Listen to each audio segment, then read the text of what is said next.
안녕하세요. 뉴스카페 김선영입니다. 5월 30일 오늘자 조간 신문들을 살펴보니까 미중 무역 분쟁과 관련돼서 히토류 이야기를 가장 많이 헤드라인으로 다루고 있습니다. 미중 무역 분쟁이 확산되면서 미국에서는 환율 부분 그리고 이 중국에서는 히토류 제재를 들고 나왔습니다. 정면 충돌을 하고 있는 그 상황입니다. 이 무역 분쟁이 무역에서 관세 그리고 첨단 기술 거기다가 환율 그리고 지금 이 히토류까지 자원 문제까지 지금 제기가 되면서 난타전을 벌이고 있고요. 이게 또 한국으로 불똥이 튀지 않을까 걱정이 또 많이 되고 있는 그 분위기입니다. 자, 그러면 뉴스토마토 신문 한번 살펴보죠. 자, 뉴스토마토에서는 글로벌 반도체 이야기를 다루고 있습니다. 1분기 글로벌 반도체 성적표가 나왔습니다. 10년 만에 최악의 성적.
비중이 수출에서 차지하는 비중이 엄청나죠. 최근에 나오는 그 수출 지표만 보더라도 확연하게 볼 수 있습니다.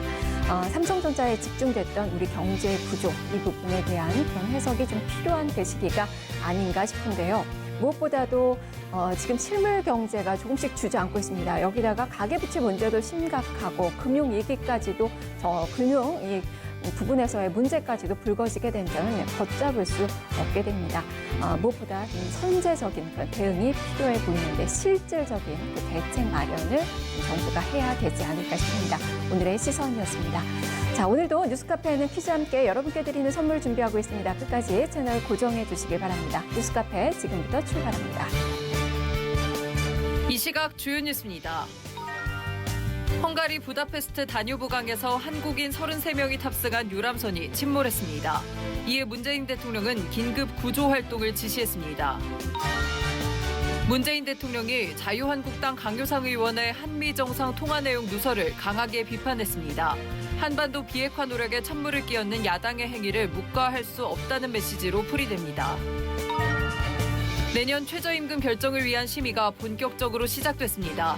속도 조절론이 시사되고 있어 인상폭이 낮아질 것이라는 관측이 나옵니다. 법무부 검찰과거사위원회가 내일 용산 참사 조사 결과를 끝으로 1년 6개월간의 활동을 마무리합니다. 과거사위는 일부 성과도 있었으나 강제 수사 권한이 없어 조사에 한계가 있었다는 평가를 받습니다.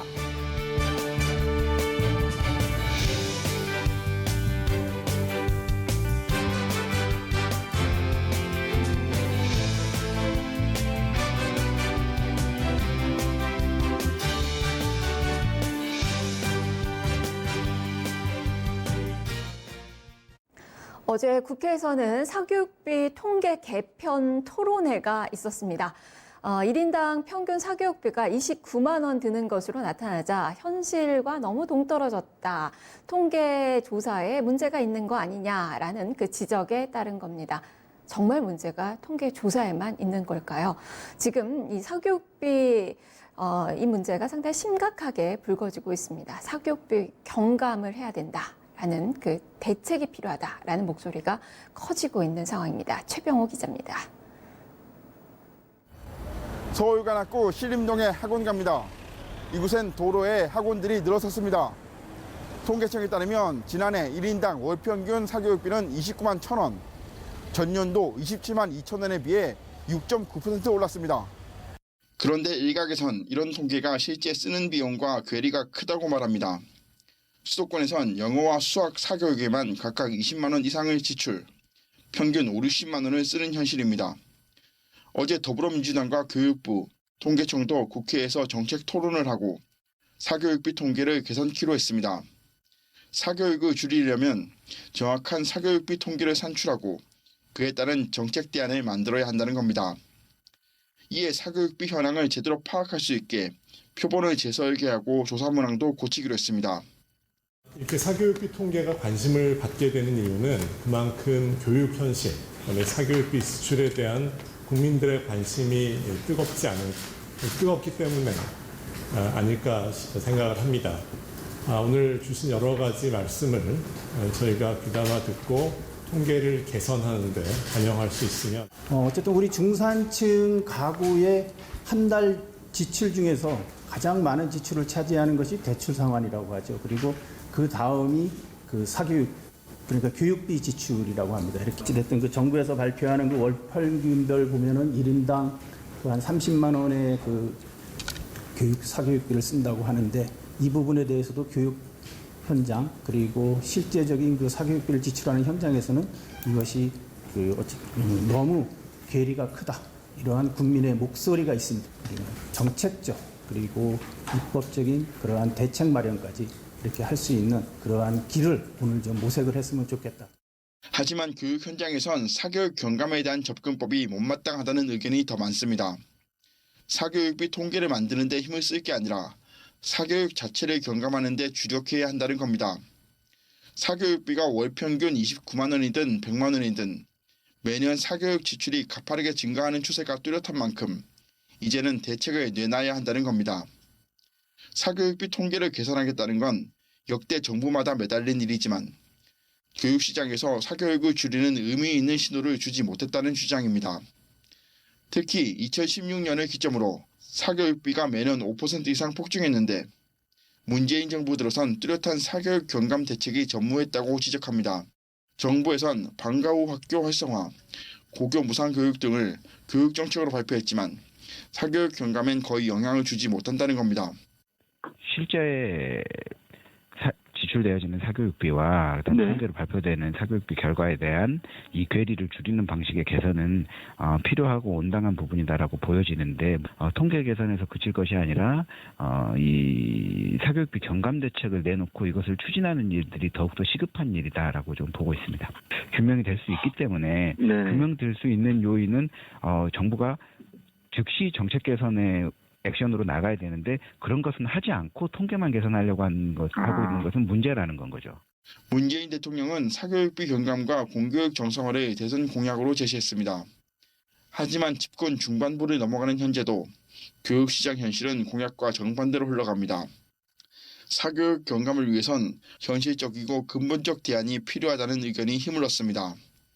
뉴스토마토 최병호입니다. 네, 취재 내용 좀 더 자세히 살펴보겠습니다. 최병호 기자 나와 있습니다. 자, 최 기자, 지금 기사를 보니까 사교육비 통계에 힘쓸 게 아니라 일단 경감 대책이 필요하다라고 이야기를 했는데 일단 사교육비 통계 어떻게 이루어지고 있는 거예요? 네, 초중고 사교육비 조사는 2007년부터 시작이 됐습니다. 사교육 시장의 어떤 비용을 정확히 추산을 해서 사교육을 줄일 수 있는 그런 원인을 정확히 이제 확인하고 대책을 수립하자는 건데요. 측정 범위는 학원비 등 사교육비 전반과 진로, 진학 상담 비용, 또 인터넷 강의 비용, 과외 비용, EBS 관련 비용 등이 다 포함이 되고 있습니다. 조사 대상은 학부모와 담임교사 등 약 4만 명이고요. 이 중에서 교육비를 실제로 지출하는 학부모들의 설문 비중이 가장 큽니다. 조사 기간은 3월부터 10월까지 실시하고 있고요. 이듬해에 조사 결과를 발표를 합니다. 지난해 조사를 구체적으로 보면 올해 발표된 거죠. 지난해 조사 결과를 살펴보면 초, 중고 사교육비 총액은 19조 4,800억 원이고요. 사교육 참여율은 72.8%. 그러니까 10명 중에 7명은 사교육을 받고 있는 것으로 조사가 됐습니다. 네, 이 조사가 저도 아는데 자세히 이루어지지가 않아요. 학교에서 이제 공문이 옵니다. 그러면은 이제 설문조사죠. 사교육비 뭐 체크하라고 어느 정도 지출이 되는지. 그렇죠. 여기에 정확하게 쓰는 학부모는 뭐 거의 없으실 것 같아요. 네네. 너무 많이 쓰면 또 너무 많이 썼나? 해서 또 네네. 줄일 수도 있는 거고 적당히 또 귀찮기도 하고 네. 적당하게 표시하는 경우가 많아서 정말 제대로 된 그 파악이 되지 않는 것 같은데 네. 그러다 보니까 우리 기사에서도 언급이 됐지만 현실성이 좀 없다. 현실과 네. 괴리감이 크다라는 지적이 나오고 있는 거죠. 네. 지난해 조사에서 1인당 월 평균 사교육비가 29만 1,000원으로 집계가 됐는데요. 네.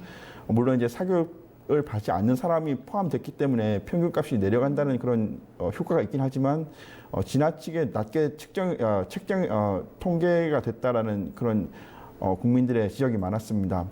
수도권의 경우만 해도 영어와 수학 사교육을 가장 많이 하는데 과목당 20만 원 이상이 지출이 되거든요. 그러면 두 과목만 해도 5, 60만 원으로 잡게 됩니다. 그런데 29만 1,000원과 비교하면 절반밖에 안 되는 거죠. 그래서 사교육 조사가 학부모들의 설문으로 이루어지다 보니까 이 학부모님들이 혹시나 사교육 비용을 너무 많이 이제 적게 되면 불이익을 받을까봐 걱정해서 좀 낮게 적는 것 아니냐 이런 분석들이 있었습니다. 그래서 교육부와 통계청도 이런 문제점을 인식하고 제도 개선에 나서기로 했습니다. 표본수를 확대하고 그 설문조사 문항을 고치기로 했는데요. 하지만 이렇게 하더라도 현재 이제 설문 방식으로는 제대로 된 사교육 통계가 돼 있지는 미지수입니다. 네. 사교육비 통계 자료 수집하는 게 그렇게 중요한가요, 사실? 사교육비 정말 최 기자의 이야기대로 사교육비를 줄여야지 맞는 거지. 네네. 사교육비 얼마 들어갔는지 그게 중요한 건 아닌데 사실 네. 지금 기사에서도 이야기가 됐지만 사교육비 통계 개선이 사교육 경감과 크게 관련이 없다라는 네. 그 주장이 지금 나오고 있는 거예요. 그렇죠. 일단 어제 토론회도 했지만 정치권과 정부가 이거 사교육 통계가 현실과 너무 동떨어진 것 아니냐라는 그런 국민들의 불만을 인식하고 제도 개선에 나섰다는 것 자체는 굉장히 좋은 모습입니다. 국민들의 불만을 개선하겠다고 하는 것이니까요. 그런데 실제로 현장에서는 본말이 전도됐다라는 얘기가 나옵니다. 사교육 정책의 목적은 사교육을 줄이는 것이고 이 사교육비 통계는 그 사교육 정책을 수립하기 위한 기초 자료인데 너무 이 기초 자료 수집에만 매달리는 것 아니냐라는 그런 얘기를 하고 있습니다. 실제로 이 사교육비 통계를 시작한 2007년 이래 역대 정부는 계속 통계를 고치고 있는데요. 통계를 고치고 있는 것만큼 이 실상으로 드러난 사교육을 줄이려는 노력은 하지 않습니다. 어떤 얘기까지 있었냐면 현장에서는 사교육비가 월 29만 원이든 또는 100만 원이든 어쨌거나 사교육이 매년 증가하고 있다는 건 분명한데 이제는 대책을 내놔야 되는 것 아니냐 그런 얘기를 하고 있습니다. 문재인 대통령도 대선 공약으로 사교육 경감과 공교육 정상화를 내세웠지만 공약만큼 뚜렷한 대책은 내놓지 못하고 있다는 그런 평가입니다. 현재 정부에서 교육 정책으로 꼽히는 것은 돌봄의 강화, 무상교육, 고교 무상교육, 또 방과 후 학교 활성화 등인데 이것이 사교육을 얼마나 줄일 수 있을 것인가에 대해서는 현장에서는 그다지 평가가 좋지 못한 상황입니다. 네. 사교육비가 또 지금 영어, 수학 이렇게 과목뿐만 아니라 예체능도 초등학생들 네. 정말 많이 하는데 운동들도 그렇고 태권도, 수영 이런 것도 그렇고 피아노도 그렇고 네. 이런 것들이 상당히 또 비쌉니다. 이런 가격도 조정이 좀 돼야 될 필요가 있을 것 같고 네. 무엇보다 말씀해 주신 방과 후 그것도 제대로 공교육이 돼야지만 되는 건데 그렇죠. 그게 현재는 사교육만큼의 그 효과가 없기 때문에 문제가 좀 심각한 것 같아요. 네네. 그래서 사교육으로 더 눈을 돌리는 게 아닌가 싶고 또 네. 학교에서도 이 정도는 학원에서 배웠겠지 하고 또 너무 진도도 빨리 나가는 그런 면들도 있을 것 같고 그러면 사교육 경감을 위한 대책으로는 최 기자가 생각할 때 어떤 것들이 있다고 보세요? 일단 시민단체에서는 정부가 그 교육시장의 사교육을 줄이겠다는 강한 의지를 보여주고 사교육을 이제 하지 말아야겠다는 그런 시그널을 줘야 한다고 강조를 하고 있습니다. 흔히 이제 정부의 사교육 정책이라고 하면 흔히 이제 학원과 집중 단속 이런 걸 떠올리게 되는데요. 이런 집중 단속 이런 것은 드리는 노력에 비해서 효과가 많이 없다. 그러니까 이런 건 하지 말자고 이야기를 하고 있습니다. 그보다는 오히려 일선 학교의 영어 몰입 교육 시수를 제한하고 수업 시간을 좀 제한하고 공공 입학 사전 관제를 도입하는 한편 영재 학교와 과학고등학교 입학 전형과 교과 과정을 개선할 필요가 있다고 이야기하고 있습니다.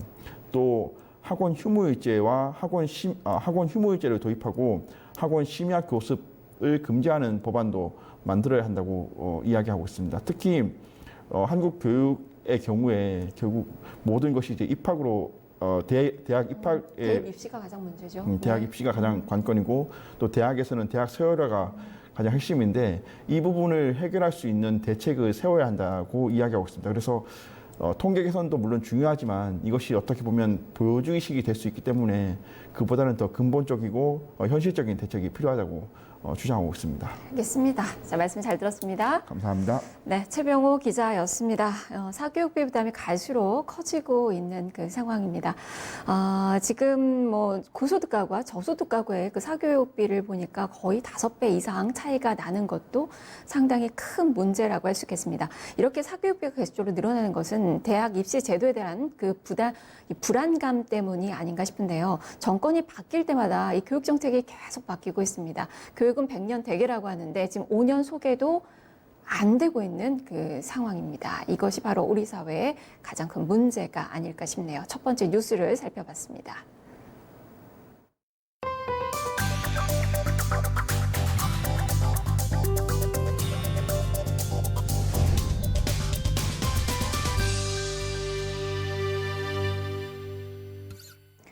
네, 국내 최초 골관절염 치료제인 이 인보사에 대한 그 파장이 상당히 커지고 있습니다. 국내 허가를 받기 위해서 이 거짓된 그 자료를 제출했다는 것이 알려지면서 그것도 고의로 제출했다는 것이 알려지면서 상당히 충격을 주고 있는 그 상황입니다. 원래는 연골세포인 줄 알았는데 신장세포였다는 거죠. 이것이 뭐 잘못하다간 암을 유발할 수 있다라는 그 이야기들도 나옵니다. 약을 투약받은 환자가 3,707건이나 좀 된다고 하는데요. 이 환자들은 상당히 불안에 떨고 있는 그 상황입니다. 김지영 기자입니다. 골관절염 환자들의 고통을 획기적으로 줄여준다는 인보사. 코오롱생명과학은 인보사를 세계 최초의 세포 유전자 치료제라고 소개해 왔습니다. 하지만 허가 당시 식품의약품안전처에 제출한 자료가 허위라는 정황이 포착되면서 품목 허가가 취소됐습니다.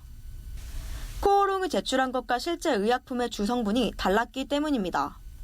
허가 당시에는 이액 성분이 연골세포였는데 식약처 검사 결과 신장세포였습니다. GP2-293 신장세포라고 불리는 이 세포는 종양 유발 가능성이 있어 연구용으로는 쓰이지만 치료 목적으로는 사용하지 않습니다. 식약처는 임상과 시판 후 우려할 만한 사항이 보고된 게 없다며 인보사 안전성에는 걱정할 게 없다고 설명합니다. 하지만 만약의 경우에 대비해 15년간 장기 추적 조사는 실시합니다. 코오롱도 향후 15년에 걸쳐 인보사를 투약한 환자를 장기 추적 조사합니다.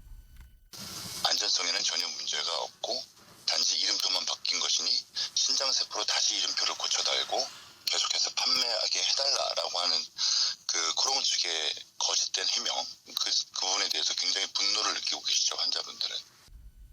환자들의 불안도 여전합니다. 병원에서 수술 아닌 다음에 선택이 제일 좋은 방법이 이게 줄기세포로 나와 있으니 이번에 신약에 나와 있다고 마저 뭐라 그러더라고요. 병원비까지 합쳐 800만 원, 800이 좀 넘은 상태가 됐거든요. 뭐 코롱이라 그러면은 웬만한 거는 다 믿고 하는 데인데 그렇게 사람을 농락하듯이 이렇게 속여가면서 했으니 얼마나 우리가 참 참담합니다. 아주. 인보사 환자 소송을 담당하는 오킴스는 지난 4월 중순부터 인보사 투약 환자를 대상으로 공동소송 참여인단을 모집했습니다. 참여 의사를 밝힌 374명 중 소장 서류가 완비된 244명의 원고를 확정했습니다. 1인당 청구액은 약 1,000만 원 수준으로 약값 700만 원의 정신적 위자료를 더한 금액입니다. 코오롱생명과학은 인보사 허가 취소에 제출 자료가 완벽하지는 못했지만 조작이나 은폐는 없었다는 주장입니다. 인보사 개발을 위해 정부는 82억 원을 쏟아부었고 환자는 약값 700만 원을 냈습니다. 그만큼 꿈의 관절염 치료제로 느껴졌기 때문입니다. 그리고 믿었던 치료제의 배신에 환자는 울고 있습니다. 뉴스토마토 김지영입니다. 내년 7월이면 서울시 전체 면적의 한 절반 정도 차지하는 공원 부지가 사라질 위기에 놓여지게 됩니다. 지자체에서 그동안 돈이 부족해서 차일피일 매입을 미루다가 지금 20년가량이 지났다고 합니다. 내년 7월이면 내년 7월까지 이것을 매입하지 못하면 소유주에게 돌려줘야 된다고 하는데요. 이 도시 환경 문제가 요즘 미세먼지로 가뜩이나 심각한데 도심의 허파 역할을 하는 공원이 없어질 수 있습니다. 공원 부지가 없어지는 건데요. 정부의 적극적인 태도를 요구하는 목소리가 높아지고 있습니다. 신태영 기자입니다. 공원 조성을 앞둔 전국 단위 부지 중 340제곱킬로미터가 내년이면 대부분 사라질 위기에 처했습니다. 도시공원 일몰제 시행 때문입니다. 일몰제는 도시관리계획상 공원용지로 지정돼 있지만 장기간 공원 조성이 되지 못한 부지는 공원 용도에서 자동 해제하는 제도를 말합니다. 과거부터 국가는 소유주가 있는 땅을 공원으로 유지해왔습니다. 그러나 1999년 헌법재판소가 재산권 침해라고 재량을 걸면서 국가는 2020년 7월부터 소유주에게 권리를 돌려줘야 합니다. 서울 전체 면적의 절반 규모입니다. 공원을 유지하려면 땅을 사들여 공원으로 집행해야 하지만 아직 미집행인 토지가 많습니다. 전국에서 미집행 공원 너비는 4억 3,718만 2,606제곱미터에 달합니다. 이 중 74.15%가 사유지입니다. 현재 공원관리 상당수가 지자체로 넘어간 만큼 지자체가 보상을 해줘 공원 소멸을 막아야 하지만 낮은 재정 자립도 때문에 쉽지 않습니다. 최근 정부는 공원 보존을 위해 지방채를 발행하면 이자를 최대 70% 보전해주기로 했지만 이자만으로는 모자라다는 지적입니다. 미집행 공원 너비가 가장 넓어 보상에 10조 원을 써야 하는 서울시를 비롯해 지자체들은 절반을 국비로 해야 한다고 요구하고 있습니다. 환경단체도 정부의 적극적인 태도를 요구했습니다. 국가가 재정 부담을 지지 않으면 지자체들이 민간공원 특례 사업이라는 변질된 방식으로 공원 보존 사업을 진행할 거라는 우려 때문입니다. 토지 일부는 숲, 일부는 주택 등 다른 용도로 개발하는 겁니다. 단지 그 민간공원 특례 사업이 거기 조성될 아파트 값을 올리는 숲세권 아파트를 만들어서 아파트 값을 올리는 그런 그냥 부가적인 사업이 돼버릴 수도 있는 거고, 아니면은 너무 그런 그 조경이나 조망이나 이런 것들을 거기에 입주하는 주민들이 독차지하게 될 수도 있는 거고. 공원이 없어지지만 지방정부는 돈이 없다고 합니다. 주민 삶의 질과 환경 보존을 위한 길이 무엇인지 고민할 수 있는 날도 얼마 남지 않았습니다. 뉴스토마토 신태영입니다. 우분투라는 말을 아십니까? 남아프리카 공화국의 넬슨 만델라 대통령의 신념인 바로 아프리카 인사말입니다. 이게 조직 간의 그 공동체 간의 존중, 배려, 공감을 중시하는 그 말이라고 할 수 있겠는데요. 요즘 금융권에서 바로 수평적인 조직 문화를 지향하는 우분투 바람이 불고 있다고 합니다. 최진영 기자입니다. 원청 또는 상사이기 전에 같이 일하는 동료다. 금융권의 수평적 조직 문화를 지향하는 바람이 불고 있습니다. 금융사들은 물론 금융권 노동조합까지 수평적 조직 문화를 내세우며 눈길을 끌고 있습니다.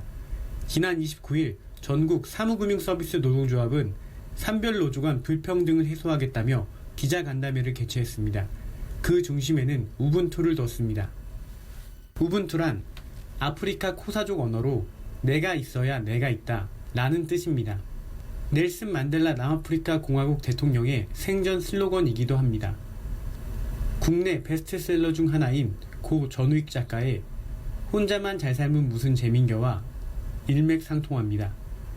사무금융노조는 다음 달 12일 사무금융 우분투 재단 출범식을 개최합니다. 현재 대한민국 사회의 가장 큰 문제는 불평등 양극화의 문제에 있다라는 진단이 있었고, 그럼 이걸 해소하기 위해서 우리 사무금융 노동자들은 어떤 역할을 할 것인가에 대해서 고민을 한 결과 우리 산별노조가 기업한테 불평등 양극화 해소를 위한 사회연대 기금을 같이 출연하자는 제안을 해서 그거로 재단을 만들어서 그런 격차 해소, 불평등 해소를 위해 사용하자라는 것에서부터 시작하게 되었습니다. 우분투 재단 출범을 앞두고 사무금융 각 노조 지부가 출연해 모인 금액은 29억 9천만 원에 달합니다. 금융사들에게도 수평적 조직 구조 도입 바람이 불고 있습니다. 금융사들의 변화는 애자일로 대변됩니다. 노조와 달리 효율성을 추구하는 모양새입니다. 애자일은 조직의 유연한 운영이 목표입니다. 조직 간 경계를 허물고 소규모 팀 단위에서 단기적 계획에 따른 과제를 수행합니다. 큰 효과를 발휘하기 위해서는 수평적인 조직 구조에 기반한 업무 환경이 전제 조건입니다. 때문에 인간관계와 업무 협력이 수평적인 서구권에서 빠르게 도입됐습니다. 국내에서는 신한카드, 오렌지라이프, KB카드 등이 지난해부터 도입을 시작했습니다. 신한카드의 경우 가시적 성과를 보이고 있다는 설명입니다. 매우 빠르게 변화하는 디지털 시장에서는 기존의 조직만으로는 대응하는 데 한계가 존재했습니다. 저희 회사는 빠르게 마켓을 센싱하고 필요 인력을 즉시 꾸려서 적시의 서비스를 제공하고자 올 초 애자일 조직을 도입했습니다. 애자일 조직의 대표적인 성과로는 금주부터 선보일 온오프 어디서든 결제 가능한 신한페이판 터치 결제, 그리고 상반기 상용화를 목표로 하는 안면 결제 서비스 페이스페이 등도 저희 회사 애자일 조직의 성과물입니다. 현재 신한카드는 애자일 조직으로 16개 팀을 운영 중입니다. 다음 달 말까지 이중 80%가 마무리되고 또 한 번 성과를 내놓을 예정입니다. 뉴스토마토 최진영입니다.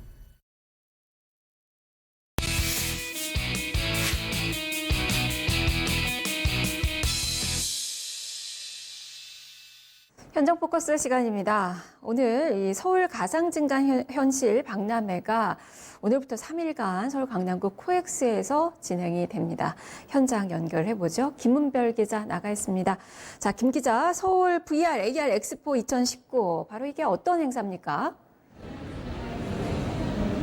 네, 저는 지금 서울 강남 코엑스에 나와 있습니다. 오늘부터 이곳에서 3일간 서울 VR, AR 엑스포가 열리는데요. 메세이상과 코엑스 그리고 코트라가 공동으로 주최 및 주관하는 행사입니다. 또한 이 대표 VR 플랫폼 개발사이자 VR 테마파크 전문 기업인 GPM이 게임 부문을 주관했습니다. 이번 박람회는 가상 증강현실 박람회 중 아시아 최대 규모로 열리는데요. 주제는 이 5G 가상 증강현실의 새로운 도약입니다. 이 자리에는 VR, AR 콘텐츠 개발사들과 HMD, 컨트롤러, 시뮬레이터와 같은 하드웨어 개발사, 그리고 국내외 VR, AR 전문 기업들이 대거 참여했는데요. 가장 생활에서 손쉽게 찾아볼 수 있는 게임과 테마파크와 같은 엔터테인먼트 분야뿐만 아니라 교육과 산업, 광고 분야의 기업 참여도 늘어날 것으로 보입니다. 이번 행사와 동시에 컨퍼런스도 예정돼 있는데요. 40여 명의 전문가들이 5G, 산업 융합, 게임 세 가지를 주제로 가상 증강현실 산업 기술의 트렌드와 솔루션을 제시합니다. 네, 그렇다면 이 박람회가 어떻게 좀 개최가 되는 거고 또 얼마만큼의 그 효과를 좀 기대해 볼 수 있는 건가요? 네, 이 지난달 3일 빅3 통신사들이 5G 서비스를 출시하면서 이 VR, AR이 킬러 콘텐츠로서 굉장히 주목을 받고 있는데요. 지난달 8일에는 정부가 5G 기반의 새로운 산업과 서비스를 창출하기 위한 5G 플러스 전략을 발표하기도 했습니다. 정부는 전략 산업 육성을 통해 2026년까지 생산액 180조 원, 그리고 수출 730억 불을 달성하고 일자리 60만 개를 창출한다는 목표를 제시했습니다. 이른바 정부의 5G 플러스 전략 중 10대 핵심 산업에 VR, AR 디바이스가 포함되고 5대 핵심 서비스에 실감 콘텐츠가 포함돼 산업에 대한 기대가 굉장히 부푼 상태입니다. 박람회 사무국 메세이상 관계자는 가상 증강현실 산업에 대한 각 산업계의 관심이 높아지고 있다며 이번 행사를 통해 게임과 테마파크 등 대중적인 부문 외에도 의료와 산업, 교육 등 각 산업계의 다양한 융합 사례를 발굴하고 비즈니스 기회를 창출할 수 있을 것으로 기대하고 있다고 전했습니다. 산업에 대한 기대가 크다 보니까 이번 행사에 대한 관심도 많이 높아지는 것 같은데 그렇다면 주목할 만한 그런 콘텐츠들 그리고 행사들 어떤 것들이 있습니까? 네, 제가 직접 현장을 둘러봤는데요. 이 굉장히 체험할 수 있는 부스들이 많았습니다. 특히 이 VR이 활용된다고 알고 있는 VR 놀이기구, 흉가 체험, 스포츠 체험 시설들이 있었고요. 그 외에도 아직은 조금은 생소한 이 VR 유아교육 그리고 AR 기반 SNS 서비스도 보였습니다. 공동 주최사가 코트라인 만큼 전문 수출 상담의 대한민국 서비스 수출 대전도 오늘과 내일 양일간 열립니다. 이 상담회는 국내 VR, AR 기업들의 글로벌 경쟁력을 확보하고 해외 진출을 돕기 위한 목적인데요.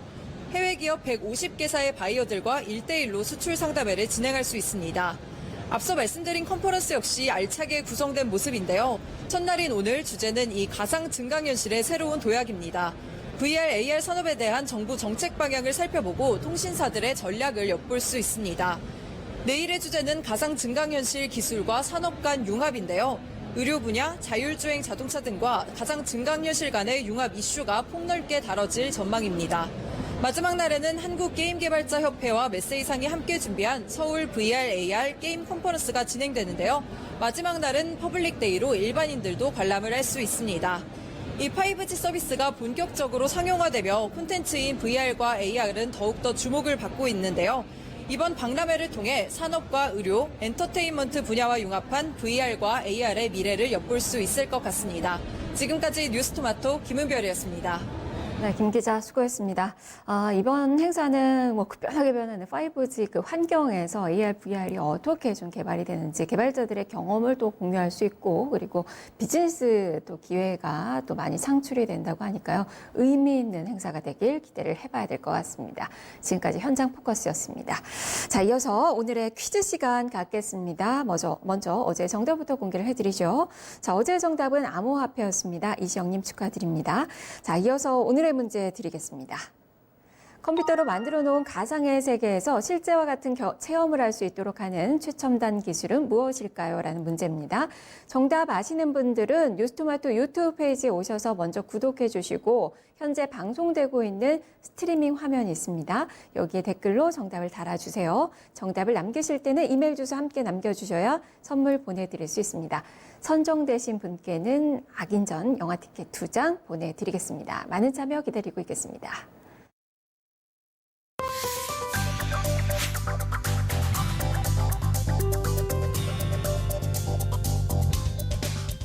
오늘의 키워드는 캐즘입니다.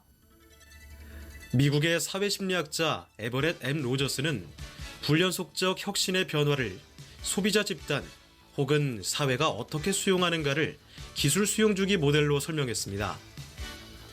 이 모델은 기존의 제품 수명주기 모델에 소비자 집단의 유형을 결합한 것입니다. 제품 수명주기는 어떤 제품이나 서비스는 도입기, 성장기, 성숙기, 쇠퇴기를 거친다는 것을 골자로 하는 것으로 전통적 마케팅의 골격이 되는 이론입니다. 만일 무인 전기 자동차가 출시됐다고 가정해 보겠습니다. 여러분은 언제 그 자동차를 구입하겠습니까? 시판되는 즉시 살 것이라고 생각하는 사람은 혁신 수용자나 조기 수용자에 해당될 것이며 무인 전기 자동차의 기능이 충분히 검증되고 동네 곳곳에 충전소가 들어선 다음에야 사겠다고 한다면 조기 다수 수용자가 될 것입니다. 모든 사람들이 무인 전기 자동차로 바꿔 기존 자동차 운영이 불편해졌을 때나 구입하겠다고 한다면 후기 다수 수용자에 무인 전기 자동차는 나와는 무관한 것이라고 무시한다면 최후 수용자에 포함되겠죠. 하지만 모든 산업이 또한 마찬가지겠지만 특히 IT와 같은 하이테크 산업에서는 이러한 전통적인 모델들로는 해명할 수 없는 일들이 종종 벌어지고 있습니다. 시장에서는 혁신 수용자와 조기 수용자들의 열렬한 환영을 받던 제품들이 시장에서 슬그머니 사라지는 일들을 우리는 최근 많이 목격하고 있습니다. 이 원인들은 캐즘 이론으로 설명이 가능할 수 있는데 캐즘 이론이 나오기 전까지 사람들은 기술 애호가 중심의 발화기를 거쳐 선각자가 유도하는 유아기로 이어 조기 다수의 주류 시장으로 진입하고 후기 다수의 성숙 시장으로 이렇게 끊임없이 시장이 이어진다고 믿었습니다. 이런 믿음을 바탕으로 프록터 앤드 갬블의 소비자 마케팅 성공 사례들을 교과서처럼 따랐습니다. 실리콘밸리조차도 P&G 이론을 신봉했지만 비누와 같은 소비재가 첨단 ICT 기술 제품이 같은 방법으로 팔릴 수는 없는 법이죠. 실리콘밸리의 수많은 벤처기업들은 이내 P&G 마케팅의 한계를 실감해야 했습니다. 캐즘은 원래 지질학에서 쓰이는 용어로 지각 변동 등의 이유로 지층 사이에 큰 틈이나 협곡이 생겨 서로 단절되어 있다는 뜻입니다. 제프리 A. 무어 박사는 이러한 현상을 마케팅 분야에서 찾았는데 그것이 첨단 기술 수용론이라고도 불리는 캐즘 이론입니다. 캐즘 이론의 골자는 각 소비자 집단은 새로운 기술을 바탕으로 한 불연속적 혁신에 각각 독특한 반응을 보임으로써 구별된다는 것입니다. 소비자들은 위험 회피 정도에 따라 분류되며, 둘째, 각 집단은 마케팅 반응을 다른 집단의 반응과 차별화하는 구매 심리 특성과 인구 사회학 특성을 보입니다. 요컨대 각 집단의 특성과 다른 집단들과의 관계를 이해하는 것이 균열과 캐즘을 뛰어넘는 하이테크 마케팅, 캐즘 이론의 핵심인 것이죠. 5 유형의 소비자 집단은 서로 연결되어 있지 않습니다. 특히 조기 수용자와 조기 다수자는 전혀 다른 사람들로 이들은 서로 이질감을 느낍니다. 또한 제품 서비스의 구입은 외부의 사용 환경에 의해서 영향을 받는다는 네트워크의 외부성 문제도 기여합니다. 조기 수용자들과 조기 다수자들은 3가지 면에서 너무 다르지만 이에 대한 준비가 부족해서 캐즘에 빠지게 됩니다. 이상 오늘의 키워드였습니다.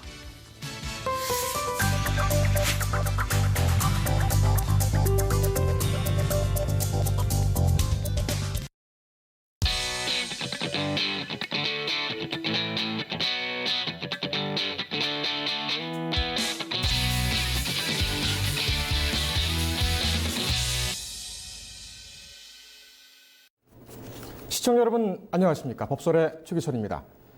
유명 정신과 전문의가 여성 환자의 취약한 심리를 이용해 성폭행했다는 의혹이 제기돼 논란이 커지고 있습니다. 의사들 성폭행 연루 의혹은 어제 오늘 얘기가 아닌데요. 이번에는 전이감정이라는 심리를 범행에 이용한 것으로 알려져서 충격을 주고 있습니다. 이와 함께 YG 엔터테인먼트사의 외국인 성접대 의혹, 그리고 신림동 CCTV 강간미수 사건 같이 한번 짚어보겠습니다. 오늘도 시사 전문가 노영희 변호사 나오셨습니다. 안녕하십니까? 네, 안녕하십니까? 오늘은 머리가 참 단정하십니다. 네. 제가 오시면은 꼭 이거를 여쭤보려고 했어요. 전이감정, 뭐 전공하셨으니까 풍부하게 설명을 해주실 것 같아요. 이 전이감정이라는 게 뭡니까? 그러니까 이제 심리적으로 이제 정신과적인 치료를 받는 과정 중에서 보통 발생하는 거다라고 얘기를 하고 있는데, 이제 그 어렸을 때부터 A라고 하는 사람이 무의식적으로 가지고 있는 어떤 대상에 대한 감정 같은 것들이 있어요. 네. 그런 감정들이 심리적인 치료를 받거나 정신과 치료를 받는 과정 중에 그 치료를 하는 사람에게 대입되는 감정이 대입되는 현상을 우리가 전이라고 불러요. 그래서 예컨대 예를 들면 제가 이제 A라고 하는 남성을 사귀었다. 그래서 그 남성에 대해서 사랑을 했는데, 그 남성이 사실은 저에게 상당히 중요한 영향을 미쳤겠죠. 사랑을 했으면. 그래서 그 사람과 관련된 여러 가지 감정을 이제 마음속에 가지고 있는 상황이다. 근데 그 사람이 떠났다. 예컨대. 그러면 제가 이제 그것 때문에 슬퍼한다거나 뭔가 마음이 아파하거나 이럴 때 제가 이제 정신과 의사인 우리 그 최기철 부장님하고 치료를 하는 거예요. 그런 과정 중에서 최기철 부장님이 이제 어떤 식으로 저에 대해서 뭔가 치료해주거나 반응하거나 이렇게 할 때 제가 그 A라고 하는 그 사랑하는 사람에게 느끼던 감정을 이 부장님에게 느끼는 방식으로 이게 보통 이제 투사라고도 하는데요. 이제 이런 식으로 연결되거나 대입되거나 이런 형식이 벌어지죠. 그렇군요. 심리 조정이라는 용어도. 그래서 이제 그 심리 치료를 받으러 오는 사람들은 정신적으로 상당히 약해져 있는 상태이기 때문에 자신을 치료해주는 사람에게 절대적으로 의존하는 경우가 많아요. 그러다 보면 그 심리 치료나 정신과 치료를 한다라고 하는 그 선생님들이 얘기해주거나 그 방향, 심리적으로 어떤 식으로 마음을 가지면 가져야 됩니다라고 말해주는 그런 것들이 상당히 절대적 영향을 미치잖아요. 그러면 그런 방식으로 치료하시는 분들이 이 절대적으로 자기를 믿는 그런 마음을 이용해서 조정할 수가 있는 거죠. 심리적으로. 그래서 보통 이제 그런 전이 감정을 기본으로 해서 조정이 이루어지기도 하고, 그래서 한국 상담심리학회나 임상심리학회나 그냥 심리학회나 이런 쪽에서는 그 내담자를 치료하는 과정 중에서 치료사가 가질 수 있는 그런 부적절한 감정이나 그런 식의 그런 조정할 수 있는 능력 같은 것들을 조심해야 된다. 왜냐하면은 심리치료를 받는 사람은 자신이 그런 그 열악한 상황에 놓여 있고 내가 이 사람에게 심지어 의존하기 때문에 끌려가고 있다는 걸 모를 수 있기 때문에 예. 그 치료하는 사람들이 그런 걸 상당히 조심해야 된다라고 계속 그 윤리 강령이나 이 기준 같은 걸 다 마련을 해놔요. 예. 근데 그런 것들은 정신과 치료도 마찬가지. 정신과 의사들에게는 뭐 당연히 더 해당이 될 수 있는데요. 지금 이제 물어보시는 게 아마도 이번에 문제가 되고 있는 김현철 정신과 예. 의사 그분이 아마 그 피해 여성들과 관련된 행동을 하는 데 있어서 문제되는 감정들이 예. 그런 거였기 때문에 물어보시는 것 같아요. 예. 그래서 그분도 이제 그런 방식으로 했었을 가능성이 있어요. 왜냐하면은 그 피해자라고 얘기하고 있는 이제 어떤 여성분이 함께 떠난 여행, 일본 여행 같이 가자 그래서 예. 이제 뭐 가기도 했다 그러는데 거기서 뭐라고 했냐면 김현철이 내 몸을 만졌고 내가 싫다거나 거절할 상황이 못 됐다. 이런 얘기 한단 말이에요. 그 얘기는 내가 심리적으로 이 사람에게 상당히 의존하고 있는 상태인데 이 사람이 나에게 뭔가 요구를 하게 되면 내가 그 상태에서 벗어나기 위해서 싫다고 말하는 것은 이 사람에게 매우 신뢰가 되는 것이고 예. 내가 그동안 그 사람에게 보여왔던 여러 가지 존중의 감정 혹은 사랑의 감정 혹은 명칭을 짓기 어려운 그런 불특정한 그런 감정들에 대해서 내 스스로를 부인하는 거기 때문에 예. 나로서는 어쩔 수 없는 부분이 있었다. 뭐 이런 식으로 지금 얘기를 하거든요. 그게 바로 이제 그 전형적으로 나타나는 전이로 인한 뭐 내지는 부적절한 치료 과정에서 발생하는 그런 거라고 하겠습니다. 그 전에 그러면은 환자와 의사 관계에서 뭐 여행을 가는 것, 이런 여행을 가는 것은 일단 그 전제부터 좀 잘못된 거겠죠? 당연히 잘못된 거죠. 왜냐하면 치료를 하는 곳이 아닌 그런 제3의 장소로 지금 환자를 데리고 가는 거잖아요. 예. 그리고 그런 것들이 환자에게 익숙한 장소가 아니라 이제 그 의사나 치료자가 지정한 장소로 가는 거기 때문에 예. 오히려 더 심리적인 것뿐만 아니라 모든 종류의 그런 의존성을 더 강화시키는 그런 현상이 벌어지죠. 그래서 예컨대 이제 이 여자 환자 같은 경우는 정신과 의사가 나한테 엄마한테 반항하면서 칼을 들고 난동을 부려라. 흉기를 들고 엄마한테 대들어라. 이런 제안을 자기한테 해줬다는 거예요. 근데 여기에 대해서 나는 그를 맹목적으로 믿고 따랐기 때문에 네. 그의 말을 믿을 수밖에 없었고 예. 그의 말에 내가 흔들릴 수밖에 없었다. 이런 말을 한단 말이에요. 그러니까 그런 걸 보면 아마도 이 정신과 의사는 사실 유명한 사람이잖아요. 예. 김현철 씨는 무한도전이라고 하는 프로그램에 나와서 사실은 스타 그렇죠. 의사가 되기도 했고요. 그러다 보니까 그런 것들로 인해서 더 믿는 감정이 생겼을 거예요. 신뢰성. 그렇죠. 예. 그러니까 그 선생님이 하는 거는 전부 다 치료 일환이라고 생각을 하고 네. 내가 좀 불편해도 따라야 된다라고 생각을 하게 되는 거죠. 그렇군요. 그 제가 범죄 심리학 책을 최근에 보다 보니까 심리 조정이라는 그러니까는 의사가 아니라 그 뭐랄까요 자생적으로 생기는 그런 분들이 또 있는 모양이더군요. 그렇죠. 그리고 또 실제로 그 예전에 여교생이 강릉에서 이제 그 심리 조정자와 피심리 조정자라고 할까요? 그 학생 하나를 두고 범죄를 이렇게 얽히는 과정에서 그 심리 조정이 있었다고 보여진다라는 그런 판결의 내용이 있었는데 그러니까 심리 조정이라고 하는 거는 꼭 반드시 정신과적인 사람들과의 관계에서만 벌어지는 게 아니라 일반적인 용어로 예컨대 제가 우리 최기철 부장으로 하여금 본인이 원하지 않는 거를 뭔가 하게끔 만들어가는 과정 전체가 다 사실은 심리적으로 조정하는 거잖아요. 예. 물론 최 부장님도 저를 그렇게 할 수가 있겠죠. 제가 근데 왜요? 이제 저는 안 그렇습니다. 예, 저는 이제 저는 예. 그러니까 중요한 건 예를 들면 이런 게 있어요. 다른 사람으로 하여금 어떤 행동을 하게 하는 게 있고 하지 못하게 하는 게 있는데 하게 하는 것은 우리가 보통은 상을 주면 그런 행동의 빈도수가 늘어나요. 예. 그리고 하지 못하게 하는 건 바로 처벌에 따라서 하지 못하게 하는 거예요. 심리 조정 같은 것도 마찬가지죠. 내가 그 사람으로 하여금 무슨 행동을 하게끔 만드는데 학습 심리나 행동주의 심리학에서 보통 많이 나온 얘기인데 그런 분들로 하여금 그런 행동을 하게끔 내가 미리 철저하게 설계를 해가지고 그 사람을 끌어들인다는 거죠. 예. 그래서 일반적으로 공범이라고 불리는 사람들, 범죄를 저질 때 보통 주도하는 사람이 있고 밑에서 그 사람 말을 따라서 행동하는 사람이 있잖아요. 예. 그런 경우에 주도하는 사람도 실제 행동하는 그 사람을 자기의 그런 심리적인 조정 수하에 놓고 자기가 조정하는 거다라고 우리가 보통 해석하기도 합니다. 그렇군요. 예. 자, 이 지금 심리, 전이, 그다음 심리 조정에 대해서 좀 자세히 설명드리고 있는 것은 형사정책학적으로 이 부분에 대해서는 좀 개척과 연구가 좀 많이 되어야 되는 그런 부분이겠죠? 그런데 이게 또 아주 과학적이지는 않아요. 그렇습니까? 이제 우리가 이제 예를 들면은 과학 실험을 해서 뭐 CO2라 그러면 C하고 O 두 개가 모이면은 뭐 CO2가 된다 이런 거 우리가 배우지만 네. 그런 거는 과학적으로 이게 되는지 안 되는지 예를 들면 C하고 O 하나만 해가지고 결합시켜 보니까 C, O 이래서 그 성분이 달라진다 이런 건 해볼 수 있겠죠. 네. 그렇지만 지금 우리들이 얘기하는 것 중에서 심리 조정이 가능한지 안 가능한지, 심리 조정이 정말 어느 정도 됐는지 이것들을 사실은 과학적으로 객관적으로 측정하기는 어렵잖아요. 예. 그러니까 그런 여러 가지 것들을 보게 되면 과학적으로 검증 불가능한 영역에 사실은 들어있는 부분이 있어서 예. 그냥 해석의 영역으로 맡겨야 된다 이런 주장하는 사람들도 있습니다. 제가 앞서 말씀드렸던 그 팬리에도 거기도 그것이 직접적으로 증거로 채택되진 않았어요. 그럼요. 그런 것이 의심된다라는 내용이 주장 있었고요. 정도 내지는 그렇습니다. 정황상. 예. 그루밍이라는 얘기가 또 나옵니다. 그러니까 그루밍도 이제 말하자면은 그 심리적 길들이기라고 우리가 보통 말을 하는데요. 예컨대 미성년자들이 집을 나옵니다. 엄마랑 싸우고. 그러면 당장 나올 때는 호기롭게 나오지만 나와서 당장 갈 데가 없고 배가 고프고 이러지 않습니까? 예. 그러면은 집에는 못 들어가겠고 나는 당장 갈 데도 없고 먹을 것도 없고 돈도 없고 그럴 때는 사실은 이제 상당히 힘들어진 상황이잖아요. 그럴 때 최 부장이 딱 지나가다가 그 소녀를 발견하고 야 내가 너에게 밥을 사줄게. 제가요? 내가 너에게 잠잘 곳을 제공해 줄게. 이렇게 하는 거예요.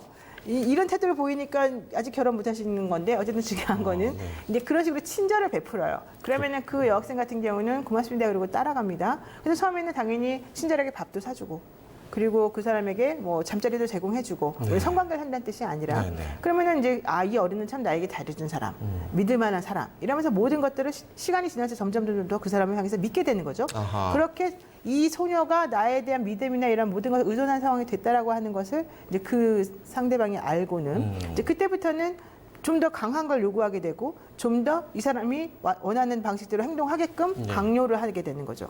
그러면 심리적으로 그렇게 길들여져 있는 사람은 얘가 시키는 대로 할 수밖에 없는 구조가 되면서 이게 점점 강화가 되면 그건 이제 사람들이 성폭행이나 이런 쪽으로 연관시킨다. 그래서 미성년자들은 보통 그런 종류의 성적 그루밍이나 이런 것들이 잘 된다. 그러니까 미성년자들이 보통 우리가 성폭행을 얘기할 때는 폭행이나 협박 이런 것들이 있어야 되는 거 아니냐. 그리고 반항하는 마음이 있어야 되고 하기 싫다는 마음이 있어야 된다. 근데 보통 뭐 신도들이 예를 들면은 목사님한테 그런 성적으로 착취당하면서도 모르는 거는 그 사람들은 나는 저 사람이 참 좋아요, 감사해요라고 말하면서 본인들은 성적으로 착취당하지 않았다고 주장하거든요. 그거는 결과론적으로는 우리가 일반적으로 알고 있는 성폭행하고는 다르잖아요. 그러면 성폭행 범죄자를 그 가해자를 처벌할 수가 없잖아요. 그럴 때 우리가 생각하는 건 그럼 얘는 심리적으로 길들여진 상태에 있기 때문에 이 사람한테 그런 성적 폭행을 당하고도 모르고 있는 거 아닌가 이렇게 들여다볼 수 있는 거죠. 그렇군요. 그래서 우리가 이제 그루밍이라고 하는 거는 그럴 때 보통 사용할 수 있는 심리적 용어인데 이게 법적으로 확립된 용어는 아니기 때문에 아직까지 정확하지는 않고요. 이게 특히 성인에 대해서도 그런 종류의 그루밍이라고 하는 게 존재할 수 있을 것인가. 왜냐하면 성인은 사리 판단이 어쨌든 청소년들보다 훨씬 더 잘 될 것이고 아무리 상대방이 가만히서 속여도 그게 무슨 상황인지 알 수 있을 테니까 그런 거거든요. 그래서 일반적으로 그루밍을 인정하는 경우도 어렵지만 인정한다 하더라도 성년에 대해서는 잘 인정하지 않는 분위기가 있는 거죠.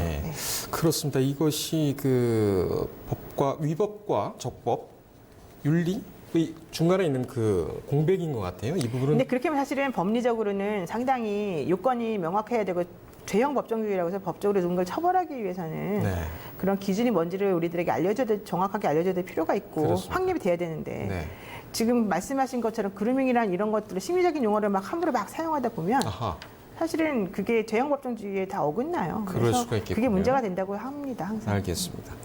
이 지금 재판 중이죠? 김현철 씨요? 예, 그렇습니다. 오늘 30날, 오늘도 지금 3차 공판에 나와 있는데요.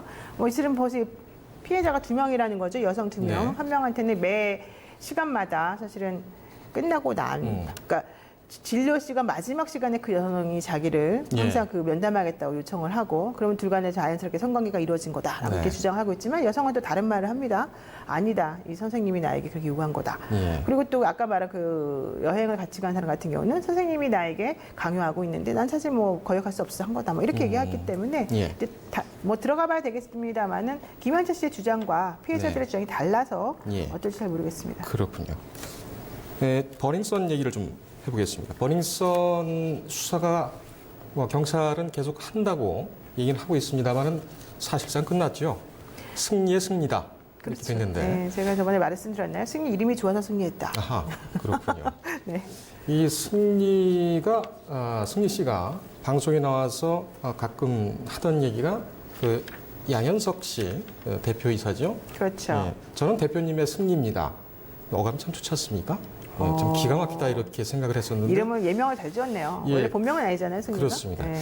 그 YG 엔터테인먼트가 결국 이제 외국인 성접대 의혹까지 불거졌습니다. 근데 YG 엔터테인먼트 그 제보자의 제보 내용을 들어보면 승리가 했던 것과 거의 유사해요. 그리고 그 장면이 그 레오나르도 디카프리오가 나왔던 위대한 개츠비의 그 영화하고도 아주 흡사합니다.